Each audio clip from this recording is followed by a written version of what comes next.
Hey guys, welcome back to the WODdoc Project 365, episode 564. We finally wrapped up here at Wodapalooza, and I got to grab hold of Kate Brierley. She's a grid athlete and multiple-time regional athlete.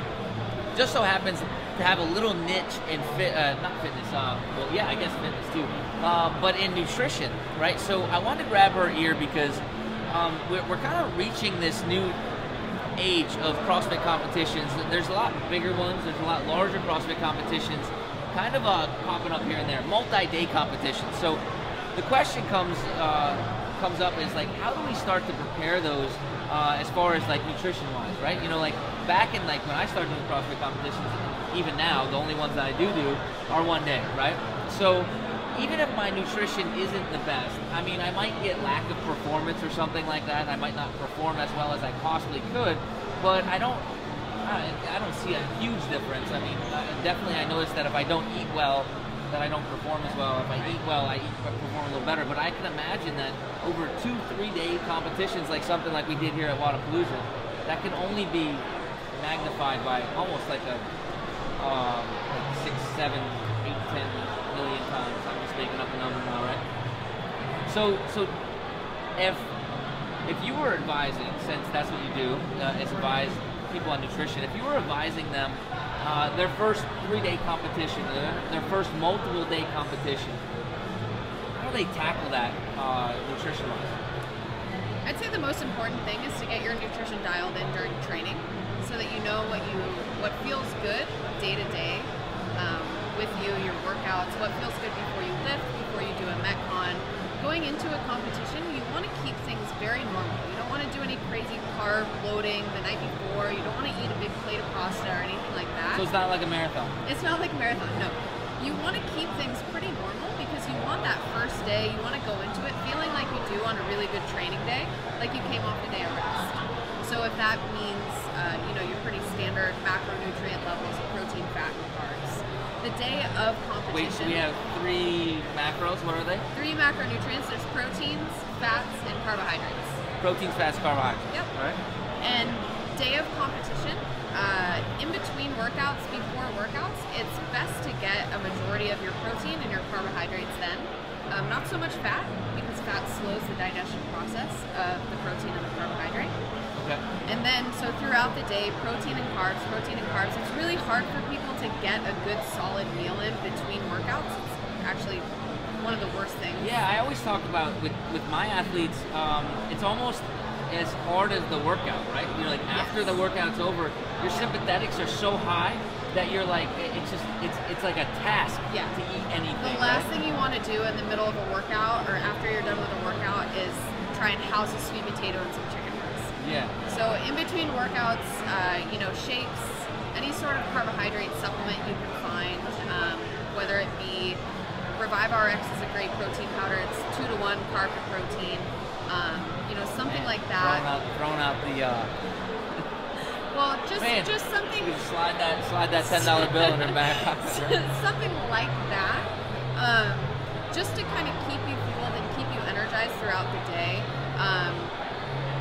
Again, protein and carbs, protein, carbs, protein. So the big thing is protein and carbs, right? It is. Do you think that you can eat too much? Oh, 100%. Yeah. Do people generally do that, or they always eat too low? I mean, it really depends on the person. When I first started getting into nutrition, I was eating way too much protein, way too much fat, and not nearly enough carbohydrate for my activity level. And you go into a CrossFit competition, and you're asked to do insane things, right? These long, excruciating workouts with weightlifting, gymnastics, monostructural. This weekend we were swimming, we were deadlifting, in our bathing suits. Like, it was all sorts of weird stuff. So you have to take into account your activity level. And if you're getting too much protein, too much fat, you're just not going to have the right energy stores to do what you want to do in the workout. Understood. So it's important to understand what you need of all 3 of those macronutrients. Okay. And for the most part, during competition, before, during, and after workouts, it is primarily carbohydrates with protein. And then at night, when you're done with the competition, that's when it's best to get those good fats in. So eating a piece of red meat, avocado, things like that, to get that balance back in the diet towards the end of the night. Right.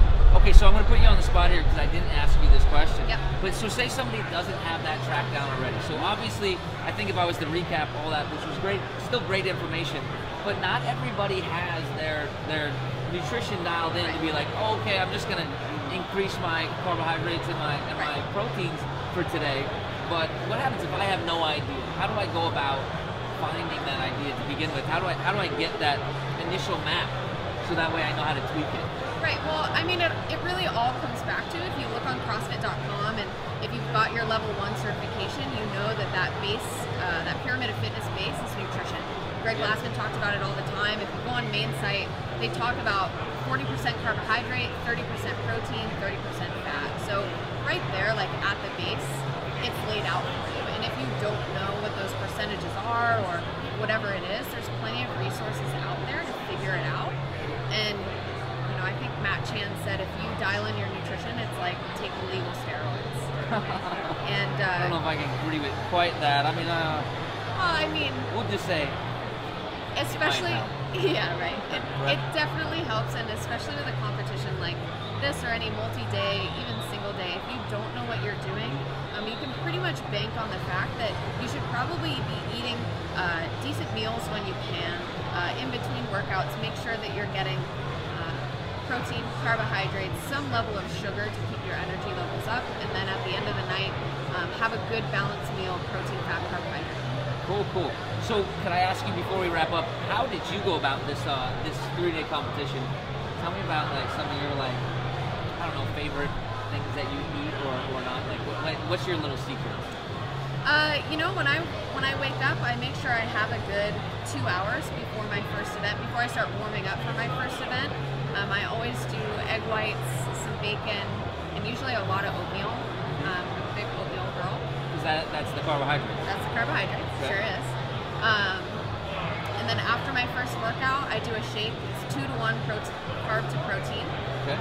And then about probably 40 minutes after that, maybe an hour after that, I try and get a meal in me. Usually white rice, some meat of some sort. I usually don't do veggies in between workouts because it can, too much fibers can feel kind of weird. Yeah. The digestive tract is already going pretty good with all exactly. This stuff, right? So, and then I try to give myself another at least hour and a half, 2 hours before my next workout. After that workout, I'll do another shake after that. Again, same thing, 2 to 1 carb to protein. And then probably about 90 minutes after that, I make sure I get a good balanced meal in. Higher in fat, again, high in carbohydrate, moderate in protein. Cool. So, last little question. Is there a certain time frame in which you would not eat? Like, so say I didn't get in the amount of calories that I wanted to or something like that. Is there a certain, like you said, at least 2 hours before? Yeah. Is there a certain time that you should stop eating before that event because you think that it might be, I guess, not beneficial? I mean, every body is different. Some people can eat right before they work out and they're totally fine. Some people have to work out fasted. So it really depends person to person. Man, that notorious answer, it depends. Right? It definitely does depend. But for the most part, like if you eat something like a fuel for fire, something very simple in terms of ingredients and, something that's probably under, let's say 200 calories maybe. Right. You should be okay. If you eat anything that's high in fat before you work out, your body can't digest it fast enough, right? Because fats they digest so slowly. That's why people will say that fat keeps you full longer, right? Because it digests really slowly. I love pork rinds. Yeah, if you eat something high in fat before you work out, chances are you're gonna feel a little sick. You're gonna feel a little pukey when you work out. So if you're I feel pukey all the time, so I'm not really sure if that helps. Yeah, maybe you should work on your fitness a little bit. Okay, we're just going to wrap up now then. No, but really, I really do appreciate it. If there was a couple points, like the key points that I was taking from it, so we want to look at 2 to 1 carbohydrates to proteins, right? Sure. Limit fats until the end of the day. It depends on how long before a workout you can eat. That depends. Answer. Anything else is a key point?